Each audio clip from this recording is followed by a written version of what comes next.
इबादत गुजार नौजवान और माँ की बद्दुआ। एक समय की बात है। एक गांव में हारिस नाम का एक नौजवान अपनी बूढ़ी माँ के साथ रहता था। हारिस बचपन से ही बहुत धार्मिक और इबादत में लगा रहने वाला लड़का था। वो पांचों वक्त की नमाज पढ़ता, रोजे रखता और हर वक्त अल्लाह का जिक्र करता। उसकी नेक दिली और परहेजगारी की चर्चा पूरे गांव में होती थी। लोग उसे अल्लाह का करीबी और बहुत पाक इंसान मानते थे। गांव के लोग कहते थे कि अगर अल्लाह की इबादत का कोई ताज हो तो वो हारिस के सर पर सजे। मगर इस ताज की चमक के पीछे एक दुखद सच्चाई छुपी थी, माँ की नाराजगी। हारिस की माँ उम्मे हारिस एक कमजोर और बूढ़ी महिला थी। वो अपने बेटे की नेकी पर तो खुश थीं, लेकिन उन्हें चिंता थी कि उसका ध्यान अब घर और उसकी जिम्मेदारियों से हट गया है। हारिस अब ज्यादातर समय जंगलों में जाकर इबादत करता और माँ को घर में अकेला छोड़ देता। एक दिन जब हारिस कई दिनों के बाद घर लौटा तो माँ ने कांपती आवाज में कहा, बेटा, मैं बूढ़ी हो गई हूँ, मुझे तेरी जरूरत है। मेरे हाथ पैरों में दर्द रहता है, तू अक्सर मुझे अकेला छोड़ देता है। क्या तुझे मेरी तकलीफ महसूस नहीं होती?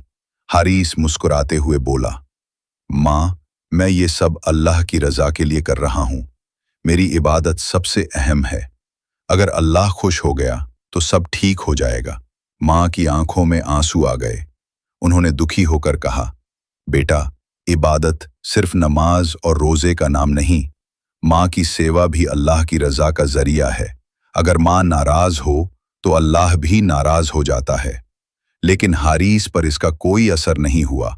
वो फिर जंगल की ओर इबादत के लिए निकल गया। माँ की बद्दुआ का असर। कुछ दिनों बाद जब वो वापस आया तो माँ बहुत बीमार थीं। कांपते होंठों से उन्होंने कहा, मैंने हमेशा तेरे लिए दुआ की, लेकिन आज मेरे दिल से तेरे लिए बद्दुआ निकल रही है। अगर तूने मेरी सेवा छोड़कर इबादत को चुना है तो मेरी बद्दुआ है कि तुझे इबादत का असली मतलब तब समझ आए जब बहुत देर हो चुकी हो। ये कहते हुए माँ की आंखें हमेशा के लिए बंद हो गईं। माँ की मौत के बाद हारिस टूट गया।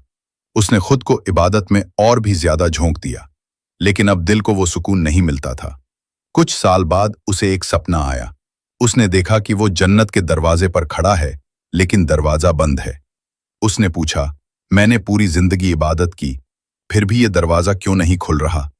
आवाज आई, तेरी इबादत मुकम्मल थी, लेकिन माँ की रजामंदी के बिना।